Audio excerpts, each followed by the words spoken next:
Welcome everyone on the call to Science in Action. Today is Tuesday, March 16th. We are so excited to continue the Science in Action speaker series. This time around, this week, we're excited to invite Niño, who is a data analyst, and he's here to talk with us about game shows, trivia, and memes through the lens of data. Niño, it's all yours. All right. Hi, everyone. Welcome to my talk for the Science in Action series. It's so great to see you all and for you to join us today.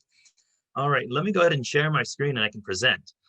So a lot of this is I'm going to be saying quite a bit, but if you have any questions, of course, do feel free to put it on the Zoom chat and I'll be able to answer them accordingly, if anything. Okay, so here we are, game shows, trivia, and memes through the lens of data. So today is March 16th, 2021. I hope you all enjoyed your Pi Day, had some pie or celebrate otherwise. And yeah, so I'm here. It's nice to be here. Okay, so first off, here's a little bit about me. I want you to focus on these 5 things that you need to know. I'm a traveler, which means a few things. I do love traveling. I love going to different places. I enjoy learning a lot of different languages. And so both computer languages as well as human languages. And so that's a big part of what I do. I also have moved to different places over the years. So I was born in the Philippines. I moved to Guam at the age of 7. I stayed there for about 10 years, Guam, the US territory. And then I eventually applied to be a US citizen after staying there for long enough. I then moved to San Diego and then went to school in San Diego for a little bit, moved to the East Coaster School after that to transfer into a university, finished up my bachelor's in mathematics, and finally moved to San Francisco, where I've been ever since. So I've been here the last 10 years now. So that's the first thing about me. Second is that I'm a trivia buff. I like learning a lot of different facts about the world, about just every little bit. When I was 8, I picked up my first dictionary, which had biographical entries there, which, for example, I guess you'd say something like, I asked myself questions. I asked myself a lot of questions, such as, oh, well, if Thomas Jefferson was the 3rd president of the United States, who's the 2nd? And then who's the 4th? So I looked through that dictionary to piece together who it was, and that caused me to grow my love for US presidents. And one of my first gifts was a book of the US presidents up to that point. So it had up to Bill Clinton because he was the president at the time. So that was nice. And ever since then, I've just been expanding my trivia knowledge. And so that's why I mention that as part of, is because we'll cover that in just a little bit and how it pertains to data. And I used to be a community college student. That's the third thing I wanted to mention, that it's like coming back full circle. I was once in your shoes. I went to San Diego City College from August of 2007 to January of 2009 or December of 2008. I spent 1.5 years there, 3 semesters in a summer, to pursue my associates in mathematics. And so that was a lot of fun. I know your experience of working with professors and going to their office hours and actually getting a lot of FaceTime. So that's been nice. I've been there. I do miss that experience. And it was a different experience going to university after transferring. I think there's something about that closeness that you can have with your various professors in community college. So it's really nice to have been there. And so I hope you're all enjoying it as well. And so the 4th thing I want to mention is that I'm a math major. I've been a math major. It's my specialty for years now. And so maybe that's part of why I was inclined to go towards data. And it was a natural thing. While I love proofs, I love mathematics, all the way the numbers are beautiful and they make nice fancy graphs. I do find that I'd rather save some of that for the people who want to think about these the numbers and the way they line up logically. I think the theoretical part of that I find beautiful also, but I will leave people to research that. And I have friends who do that kind of thing and they really enjoy it. And I think great for them, but I am a math major and I wanted to find a way to apply the mathematical knowledge that I acquired during school. And so data analytics and science turned out to be a natural progression for that. And so, which leads me to my fifth and final about me point here. So yeah, I'm a data analyst now, but it was not the smoothest process to get there. I think when I was going to school, as a bachelor's degree holder, when I was on my way to get a bachelor's degree, there was no data analytics major. There was no, it wasn't called that. I think back in the day, it used to be, there were statistics majors, there are statistics majors, and some of that was starting to evolve into this idea of data analyst, data scientist, and in some cases data engineer. And so it took me a little bit of time. I explored, I went through a few jobs. I even worked in real estate. I worked as a data analyst there, but it's all different types of data. I also worked with a philanthropic organization once to help them with their records. And eventually, what I ended up wanting to do was, because a lot of these jobs involved Excel, I ended up wanting to learn more about more sophisticated data analytics tools. And don't get me wrong, Excel is very useful. It's a lot of fun to use sometimes. I guess I'm one of the few people who say I really like Excel or I love it. I find it a lot of, I find a lot of enjoyment in using it. But yeah, I think part of that is very helpful for wanting to have a natural curiosity about the data. And so I wanted to mention here, to become a data analyst, what I ended up having to do was explore a few jobs and figure out what works, have a feel for all the different types of data. I think part of my experience as a math major helped a lot with that. And then I had a natural curiosity for wanting to know what else is out there. So I learned how to do Python, I learned how to do SQL, and then after talking to a few friends and trying to figure out what to do next, I signed up for a boot camp and learned a lot more about Python and its applications to data, as well as SQL, which is, if you're going to be a data analyst, it is almost inescapable to learn SQL, which is short for structured query language, but some people pronounce it SQL also, just a heads up.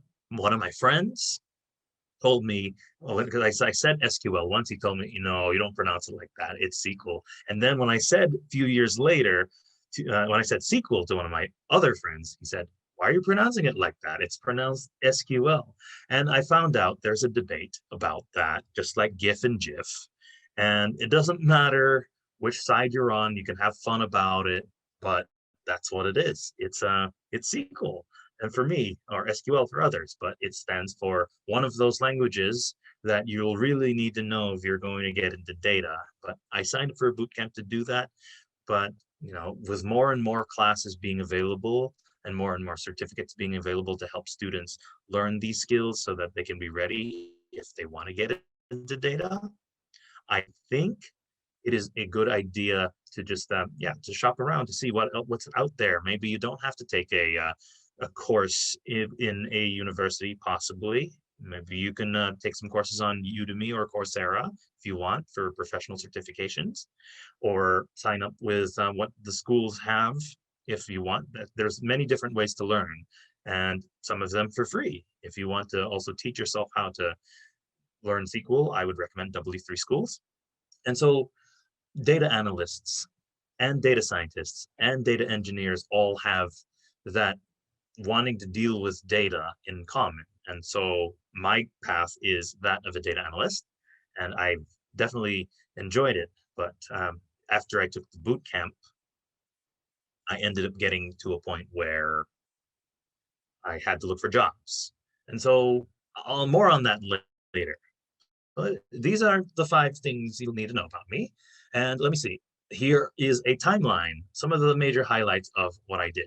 You'll notice here that I've said a lot of what I said already. I picked my first dictionary. I went to community college. It's in San Diego City College to get my associate's of arts and math. And then I transferred in January of 2009 to finish out the remaining 2.5 years of my mathematics education. I need to get my bachelor's degree, get all the upper division requirements. Then I moved to SF to pursue my master's here. And by and large, yes, that's done. I still have one last requirement. I have a paper that I'm working on about the spread of ideas, including memes, and how that could be likened to the spread of diseases, which is a very relevant topic that if as we've all experienced in this last year, this may very well be quite ubiquitous and relevant modern day. But I'll talk about that more later. I can discuss as well. But you'll also see that years past, I don't mention the whole I got a few jobs in between, but I did appear on a couple of game shows. So if you've heard of a show called Jeopardy, yes, you might have seen my face if you watched in late January 2019. Yeah, I can't believe it's been 2 years since then. But I also appeared on another show on Game Show Network called Masterminds about a year and a half after that. So that's been a lot of fun. And so I mentioned that only to not to brag too much, no, but it was a great experience. But I do want to point out that this is relevant to what we're talking about. I'm going to mention about trivias and game shows, right? So this is I'm going to talk a bit more about that in a bit.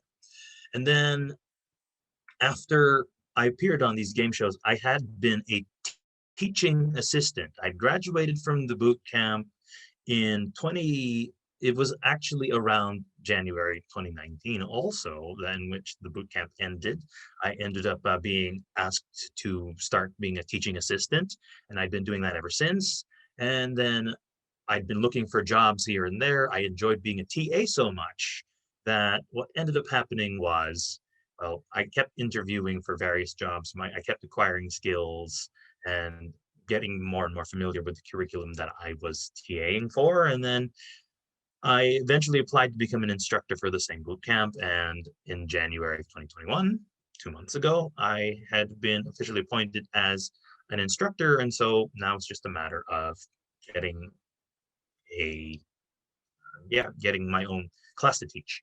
But at the same time, I also finally got what I would say is the data analyst job that I was looking for, where I get to use SQL, I get to use JavaScript and Python and all the skills that I've learned. I get to put my skills to the test. And so it's been great so far.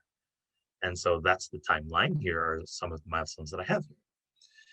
And so here is, I've mentioned this already, that to become a data analyst, this is how my journey was to become a data analyst. I want to mention that, yes, you want to start with school, you have some sort of training to begin with.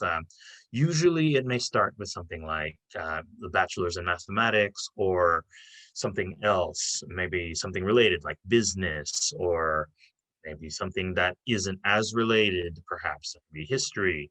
But you go through school, it helps shape a mindset. And then if you're eventually wanting to be a data analyst or maybe some other data professional, then you're going to want to have some familiarity, even without the major. If you don't do a math major or statistics major, I would say start to take some of those classes, keep those in mind if you're going to do that.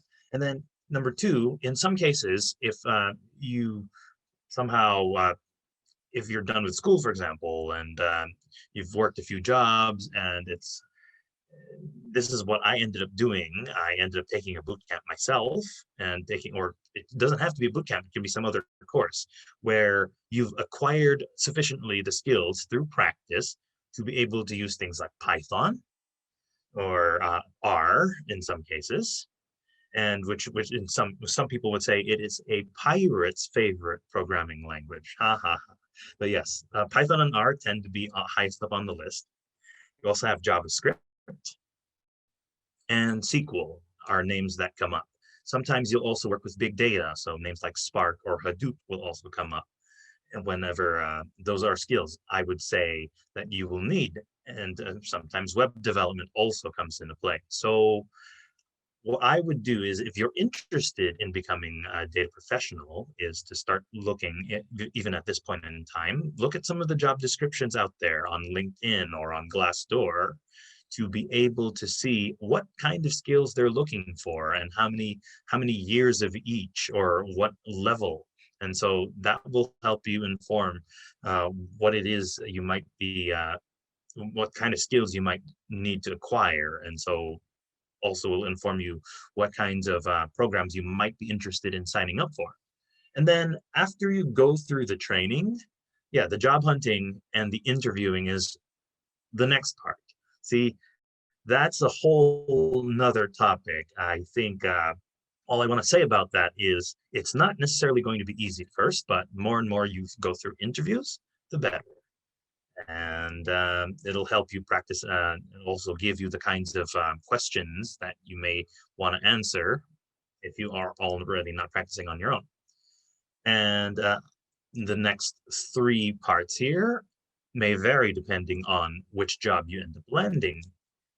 So in my case, I am a data analyst at a multinational company. I'm not going to name names here, but yeah, I'm going to say that yeah, my own company ended up having me train about 12 weeks to reinforce certain concepts, and it was paid. And I went through all of that. I ended up getting quite good at SQL already. I mean, to a point where I could make some serious nest queries with all these joins. I think I'm just going to mention, I'm throwing out a lot of jargon there, but I'm saying is that I got quite good at what I needed to do at the job, but they had us go through training first. In the various jobs that you might be applying for and where you end up landing, you might get more training, you might get less. It depends on where you end up going. And then after that's done, you get the work projects. And so one of the projects that I do, in not to mention too many details, is to so we have something like an Excel file that's being used by business partners. What I'm doing is translating all of that and making it so that instead of the output data appearing on an Excel-like file, I'm having it be displayed on a sort of company proprietary dashboard software, and using some scripts, using some files to populate that data from the underlying data source. So it was a lot of fun trying to also figure out how to use HTML to make things look good as well. And so that's one of the examples of work projects that I've been doing.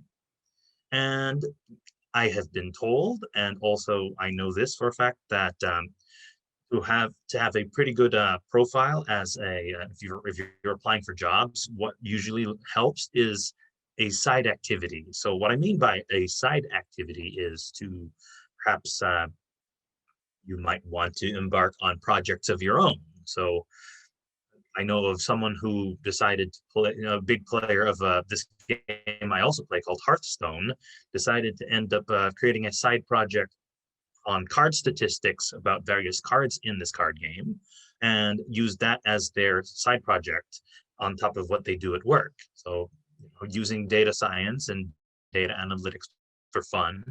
There's, once you acquire the skills needed, yes, you can definitely pursue some side projects on your own. The way I like to do things, because I like talking, as I've been saying a lot in the last 18 or so minutes now, I do like talking. I do like communicating. I think part of that is why I ended up continuing on the teaching assistant route and eventually being an instructor of data analytics at the bootcamp that I was a part of.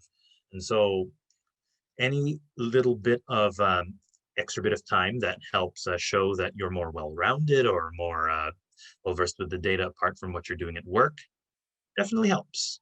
So there's that. So we're about 20 minutes. This is a stopping point for now. I just was wondering if anyone had any questions before we move on to the before to the next part. I've been talking a lot about myself here. Any questions so far?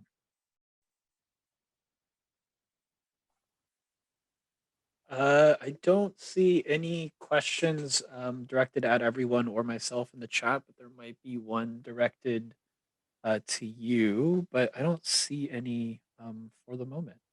Okay, no worries. Okay, well, let's move on then. So I just wanted to go to the next part then, and so let's talk about trivia. So I mentioned before that, yeah, I was a contestant once on a game show, and one question that may come up because of this and the intersection of my studying for trivia and being a data analyst is, yeah. So one question would be, how do you use the power of data to study for trivia? So this is a good thing to think about. I think, you know, one thing that's been mentioned before is that, when I was looking at how to best prepare for being on the show, I had a bit about 2 or so months, or is it 2 or so months before, maybe even less than that, between getting the call to say I'm going on the show and to actually show up to the taping. I didn't have that much time to prepare. And so one question that I asked of myself also was, how do I best prepare? And so this led to the question of, yeah, how am I going to use the power of data to study for trivia? So one way to go about that would be to try to figure out which questions show what types of questions show up the most. So if you, whether or not you're an avid viewer of the show Jeopardy, I would say that yes, they tend to ask a lot of the same types of questions over and over. You have various categories. So there are 6 categories during the first round and another 6 categories during the second round. And some of those categories tend to show up more frequently than others. So these would be things like science. There's a science category, or a sports category, or geography category, or a history category. Some of these usual trivia types of questions uh, will show up more often than other one and dones, like certain types of current events, like this week in news, or sometimes you get the occasional mixed bag or potpourri questions. And so things like that become, so patterns like these don't necessarily emerge unless you have a data set, or unless you've watched the show a lot. But what if you haven't watched the show, or you don't have time to watch everything? Then what you want to do next maybe is to emphasize the major topics. And so how would you go about doing that? So I would say one method is to use Python. So you got Python, and what you could do is perhaps read a question data set. So by that, I mean, you want to take a question data set and you want to read it into Python. Let's say you have a giant what's called a dictionary or JSON object, and read it into Python. Python's going to read this piece of code, and it's going to take in, based on what's in there, it's going to read the contents. It's going to then analyze the data. It could take it can take how many questions there are and which categories they belong to, and so on and so forth. And then from there, you can check how often certain categories show up as opposed to others.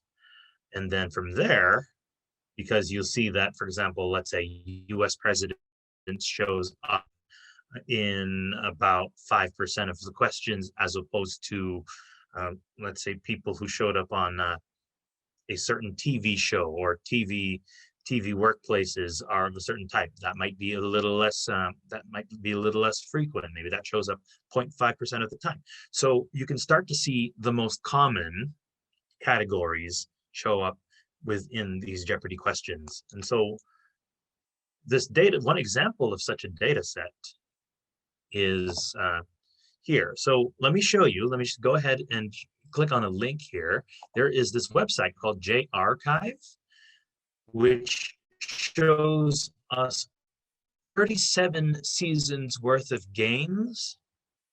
And let me show you one example of a game. So today, well, so whoever someone runs it, and we have this. We basically have 6, 12, 18, 24, 30 questions for the first round and 30 questions for the second round. And here we have data about the various categories. So here As an example, historic Henrys would be a history category question. Poets and poetry would be literature. Thailand would be geography. So things like that. And then you have a word type of question. And so there might be, it might not be immediately apparent that what the categories are. So you may have to do some work as to figure out what general category this needs to go into, but you will start to see some things like you'll start to see some of these categories count more and more over time. And so there's that. And so that's the first link. The second link here is the massive question data set. And so someone on Reddit years ago had the same question I did. And they had apparently figured out how to pull 200,000 plus Jeopardy questions in a JSON file. And they pulled it from this website, JArchive. And so it's 216,930 Jeopardy questions, answers, and other data in a format called JSON, which is short for JavaScript Object Notation. Not to get into too many details, it's just something that looks like a dictionary in Python, or something with it's a long piece of code with curly braces, and it's structured in a way that has keys, things before the colon. It's got commas separating pairs of things called key value pairs. So you have, but I'm not going to get too much into that. It's just all this is it contains a lot of Jeopardy data, and including questions, and we have here what's called category. And so this here you can process through Python and then start to do the work that kinds of put this all together to then help you develop your study materials to best study for these questions. In fact, if you didn't want to create study materials of your own, you could just search on here, perhaps, like, for example, if I search for history, you could come up with a lot of different questions. And that's likely part of why this takes a long time. But once it does, you can see that there will be a lot of questions there. I'll let it wait. But yeah, that's that. And this is how you would be able to study for it. That's an example. And so that's how I did it. But given that I didn't have that much time, I didn't end up doing that well. But I gave it my best try. Anyway, let's see. Let's move on to the next slide here. So that's one type of game show. I just wanted to ask, do you have any questions for me so far?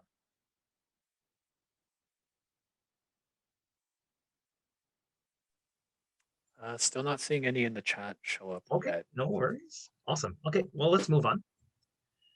So that's one type of game show. Trivia game shows, trivia nights, and things like that. They're very they can raise good questions for data and how to go about handling it. But then also, I wanted to go back to a different part of the data process.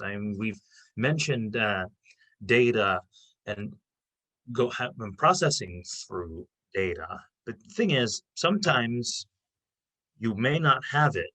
Someone has to do the work somewhere in the beginning of the pipeline, someone in the beginning of the data collection process and data processing. So let's turn back to a different game show called Family Feud. So if you've watched Family Feud, you've definitely heard the phrase "survey says," and what that means is they're actually going to do the work of talking to, let's say, I think it was they asked 100 families about the various or 100 individuals within the families about whether, here's the question, right? Name something an alien might report that Earth has a lot of. So then they aggregate these responses into a sort of readable form or something that works. And this here tells us the percentage, and everything seems to add up to about 100 here. 76, 82, 94, maybe not, but it's like the top 8 categories of those. And this is the percentage of respondents who said that. who said what? Who said that this is how much Earth has a lot of that there's a lot of that. There's a lot of people apparently on planet Earth, which is true. We have what, 7 billion now? It is a lot of people. So there's that. And so how they go about doing that is another question. I think they might do possible things like Nielsen surveys or something similar where they send out collect this anonymously, or they'll figure out some sort of response. I think that's another question to look into. Like, where do you think Family Feud gets theirs? I think my answer might be different from yours. Maybe it's easy to look up online. We can also do that. But what I wanted to ask, though, or to follow up, is what does this statement mean? So they say something like surveying 100 people to tell us which Christmas gifts are the most thoughtful. So what kind of there's a lot we can piece together here. We can ask a lot of different questions. So some of these questions are, for example, let's say, so when you say 100 people, what type of people or what demographic? How old are they? Are they male or female, or are they of a certain age group, or do they work in a certain industry, or are they from a certain country or a certain ethnicity or something? I think it's a matter of, these are some of the kinds of questions you want to ask. It's like 100 people could mean 100 from the same class or the same community college, or they could be well spread apart. So specifying the sentence is very useful here. It's like trying to ask what it is. Ask those types of questions when you're working with the data. How do we know that the data that they're collecting is accurate or is actually good, or that it represents all of the United States as a whole, or as closely as it can to that? So yes, and so those are the kinds of questions you want to ask, or when you're developing your data collection process. All right, so there's that. And let me see. Next up, I do want to mention this idea of memes, okay? So you've all shared a meme before, right? You're on social media, one type of social media. It could be Twitter, it could be Facebook, it could be Instagram or TikTok. I want to mention that, yeah, memes are one big way to share, and to one big way to share ideas, one big way to get activity going on social media, because they tend to be relatable. They tend to be relatable, or they tend to be funny, or at least informative. And so what you have here is a picture of a meme that I made all those years ago, back in, I think it was 2012 or so, back when the format, insert occupation here, what I really do and what other people think I do, was a common meme format. And so I thought I'd do this for mathematicians. And so here is an example for a quick laugh in case you wanted that. So memes have evolved, of course, in many different ways over many different years. Some of them to be very absurd and sometimes very anti-humorous. So meme culture has definitely changed in the last few years. But the reason I want to bring them up is because, well, memes spread from person to person. Memes may also, people may receive them differently depending on who they are and where they're from and their various circumstances, as well as they can, they can evolve, they can mutate. And why am I alluding to all of this? Some of this sounds like the way viruses go about doing their own thing. I think there are similarities, and the paper that I'm working on for the mathematics master's degree ties upon this idea. And so I want to mention that, yes, what I'm working on is a paper that ties these two ideas together. How do the spread of memes and of viruses, how are they coincidental? How are they alike? So yes, you can spread a meme from person to person, you can share this image and they'll share it to their friends, they share it to their friends, and there's that type of exposure and then subsequent spread. It's kind of like someone getting cold or some virus and they're sneezing or they're giving them the virus through some sort of contact. So there's that. And so number two, they may undergo mutations. Well, as you may all know, the COVID-19 virus, it has changed in various forms.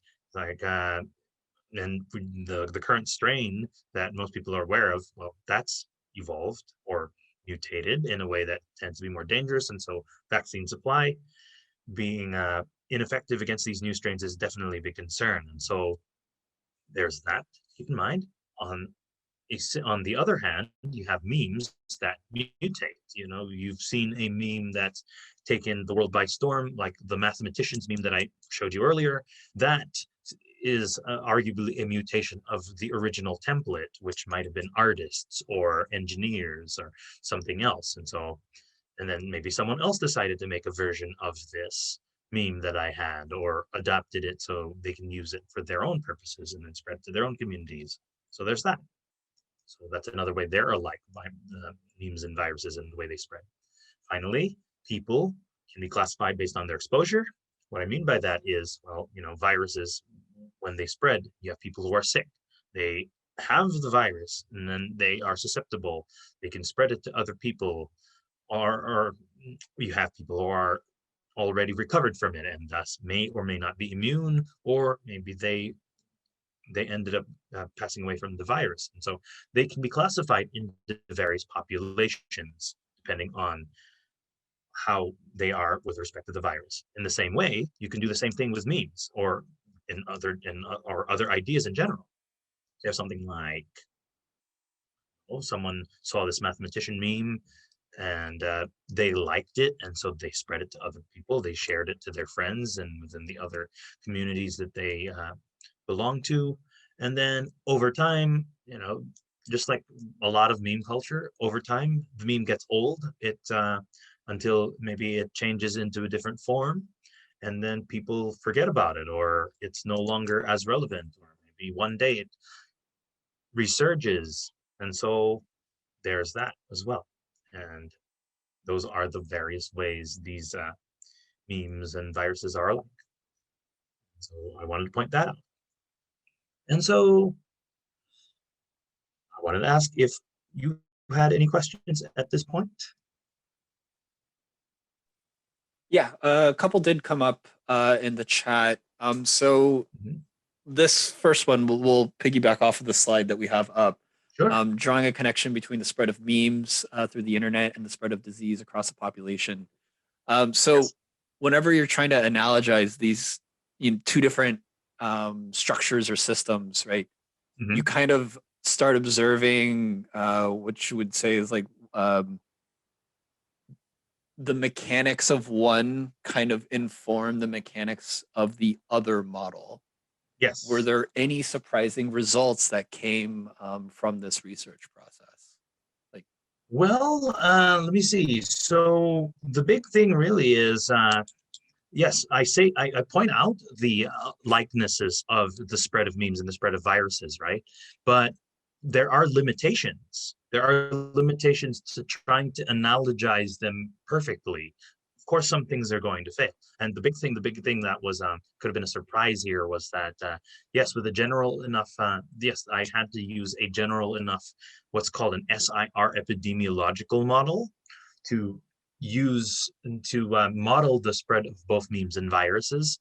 And the thing is, this notion of distance is going to, of course, be different. That was the big surprise here, was that yes, they are different, but you could use, you know, distance can be adjusted depending on the situation. You know, this idea, for example, for viruses, we're working on, let's say, this idea of a physical distance where being that close to someone in the physical distance manner is going to have a significant effect on whether you pass along the virus to them. Of course, it's not the only factor, but it is one of them. in the same way you could adjust this notion of distance into memes, the spread of memes, it could be instead of physical distance, we're now talking about distance on a social network or whether we're talking about a social media network or a network of friends. We can talk about the spread of memes between them. The closer you are to someone on this social map, the more likely you're going to receive memes from them, and thus the more likely you're going to be wanting to share this with other people as well.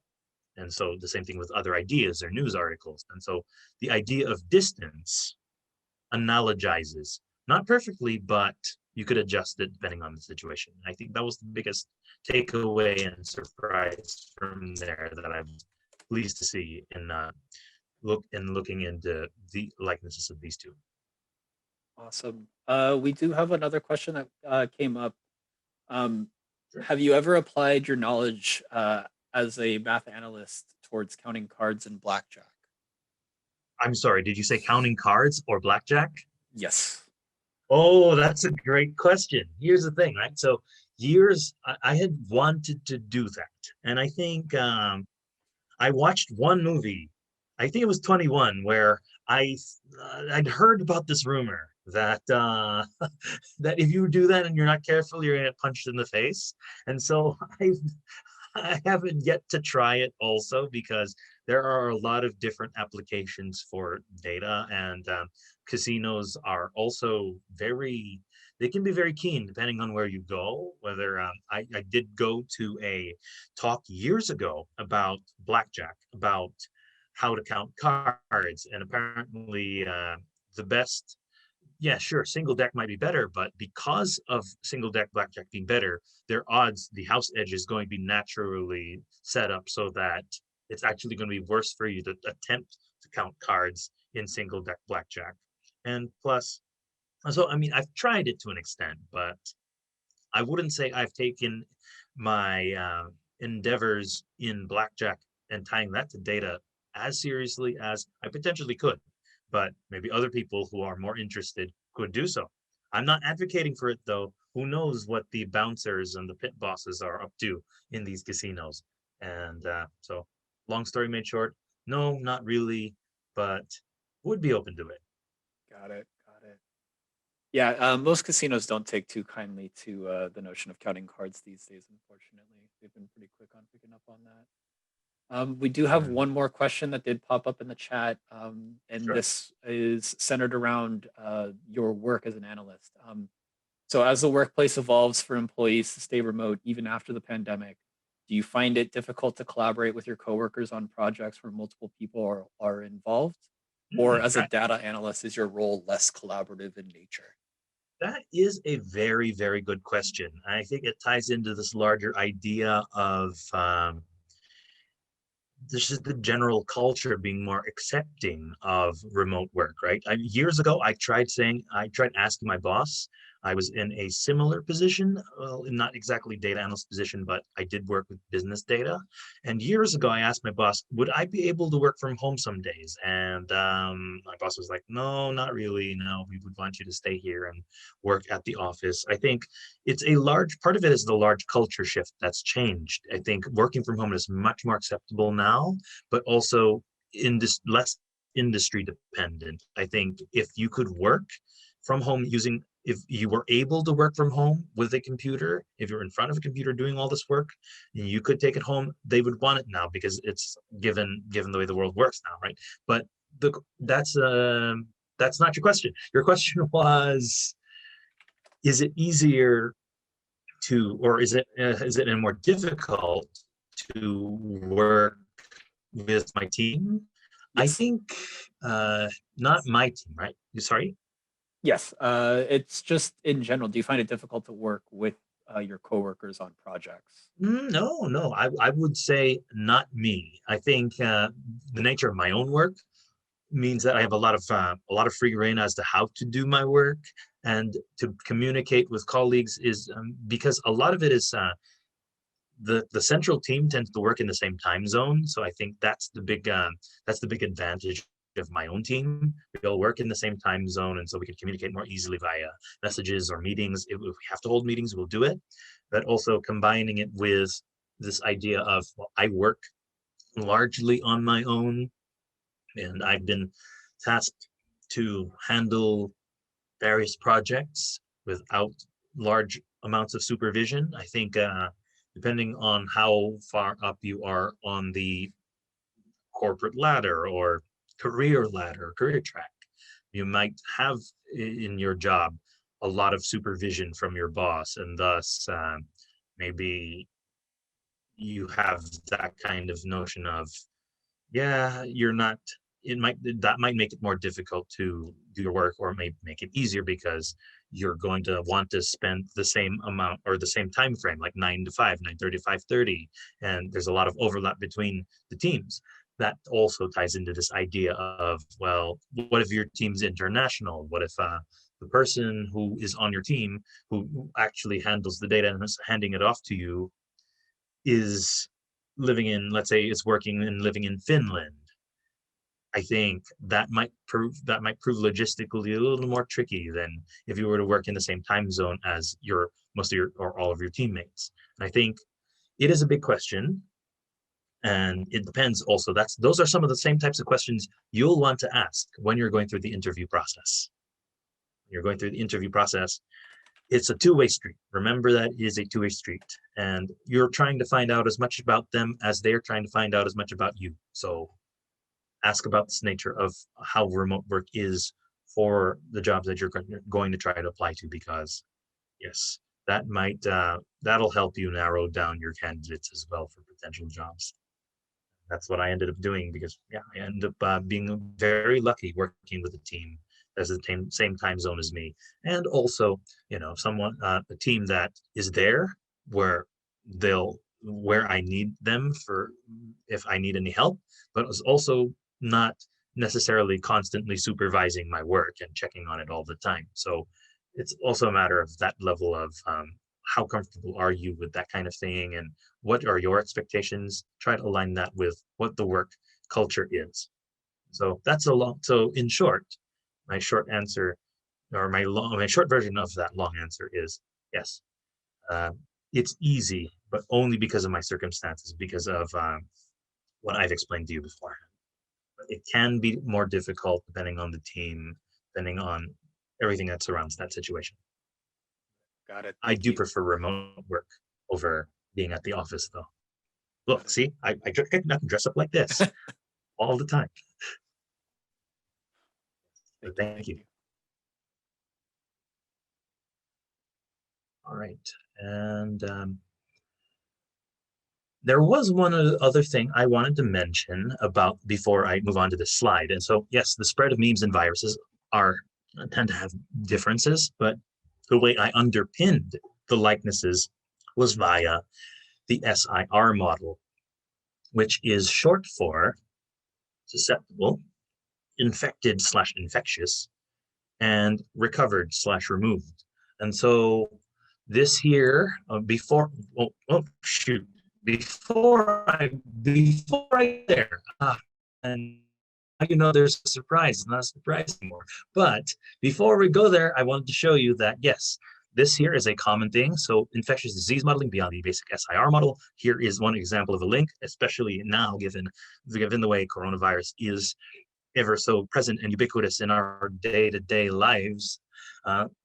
Finding out ways to model it is definitely a big question. And so you could do this kind of thing in Python, and this could be a very good data analytics or science project for people to explore. So if you wanted to look at the GitHub, which is by the way, another type of repository that data analysts and web developers and members of all sorts tend to use for their code to store it. Here is an example of that. Let me see if I can load that in just a bit. Also show you that there are a lot of history questions, and that's why this took long to load. It finally did. But yes, you could do your research and try to study for Jeopardy this way too, if you really wanted to at the time. You could take a this and study accordingly. But saying here is, going back to the other link, is that SIR, you could improve upon it in many ways. And I ended up having to do that, divide the age populations a little more precisely instead of just susceptible, infected, and recovered, make it a bit more complex so that I can account for scenarios where, what if instead of a meme, it's a virus? How, yeah, thinking about all of that and simplifying or making making more complex and situation dependent this SIR model, which is the basic model for disease spread, making it more complex like this, able to look at these, if you've seen differential equations, you've seen this before, then this will look a bit more familiar to you. But really, all this is saying is that what is the change between being susceptible and being infected and being recovered? And how does that change in a population over time? And so here, this link here, I guess I could put it on Zoom chat if you wanted to read more. It can explain better. I think it can explain to an extent better than I can. Yeah, there we go. And let me see what else. So yeah, there's this link, and you can read it. But I just wanted to go show you that a lot of this is what I'm using in my own model to analogize the idea of the spread of memes to the spread of disease and to unify potentially a model for that. So that's definitely also ties into this idea of being able to explore these kinds of projects further in data analytics or data science. So there's that.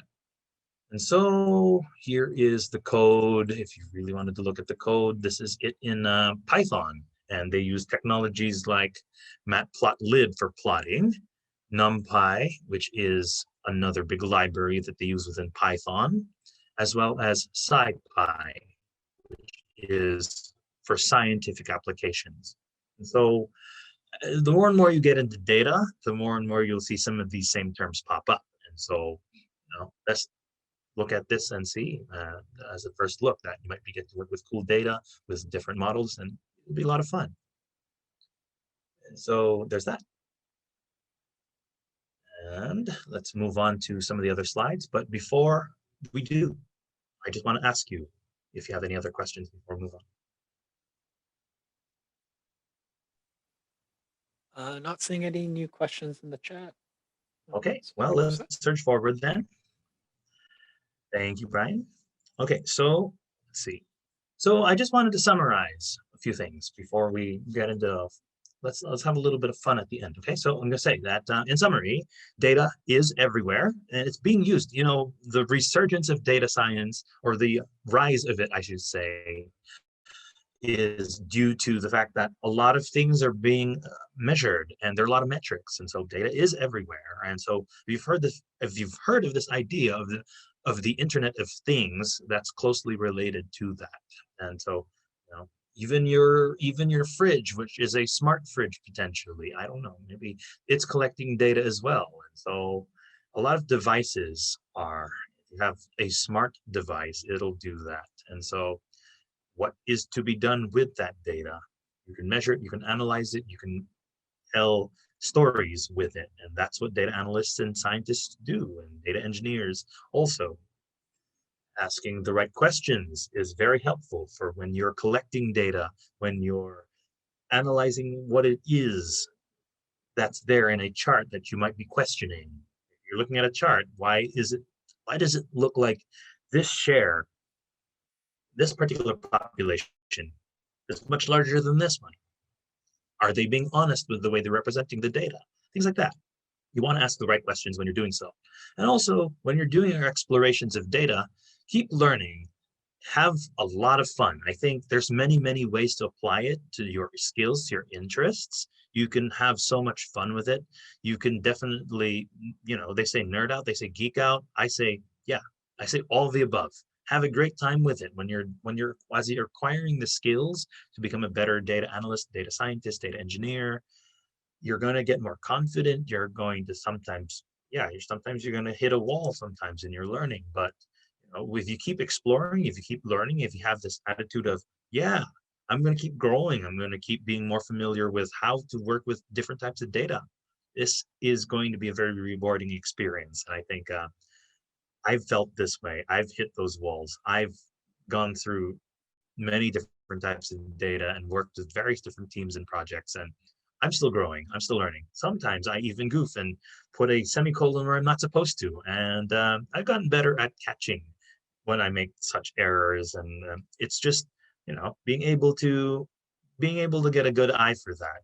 It takes time, but once you do, the world's your oyster, and that's data. And so I hope you've enjoyed my talk. And a couple of things I want to say. I just want to ask you, what can you do with data?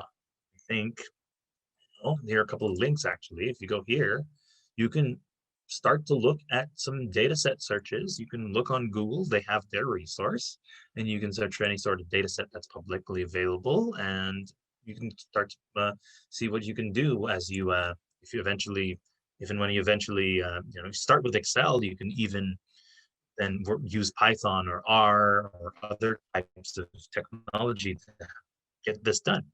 And also there's another website. If you are delving into more data, I would say visit kaggle.com. And that has so many sample data sets that'll help you, that might help you explore how what insights there are given certain types of data. So take a look at that also. And I also want to mention that, yes, if you're ever nervous about something, I just wanted to show you one other thing. Okay, here's a little surprise, little treat, and something to make you laugh, I guess, or maybe not laugh. I don't know. But I want to show you this video clip of the time I interviewed with Alex Trebek. Oh, shoot. Windows, don't do this to me. Just give me a moment. Let me see if I can play it. Not right now. And you'll see that that nerves will get the best of us in presentations sometimes, or when we have to face a certain big task. And remember that, yeah, sometimes you got to own it and have fun with it. And so that will do. And I say thank you for all your time today, for sticking with me through the end, and for going through this journey of data together with me through the lens of trivia, game shows, and memes. Right. Beautiful. Thank you so much, Nino. We did have one question that popped up in the chat. I was wondering if we have a quick 2 minutes to pose that real quickly before we Absolutely. finish out.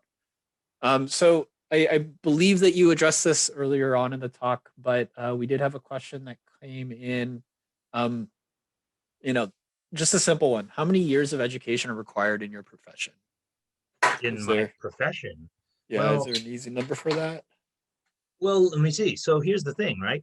I don't think it's so much the years, because yeah, I've been working professionally for years, but in this new field, I think I would say sometimes it's as little as 2. Sometimes some other positions require 5 years. But the thing is, if you've been studying on your own, it is another. I mean, if you've been going to school also for it, that definitely would count as experience. And so I'd say it really depends on the job description. Sometimes you can go right off the bat in college if you took this course, or if you took these courses and you already know your way around the data set without having to go through work.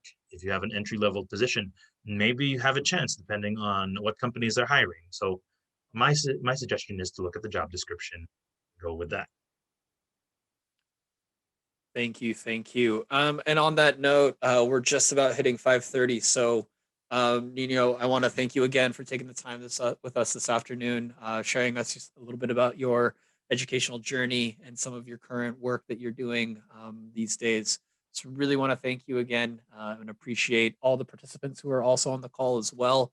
Thank you for sticking it through to the end. And if you're joining us on the YouTube recording, we do this every Tuesday, 4:30 to 5:30. Hope to see you on the next call. Nino, thank you again so much for your time this afternoon. Really appreciate it. Thank you as well. Glad to be here.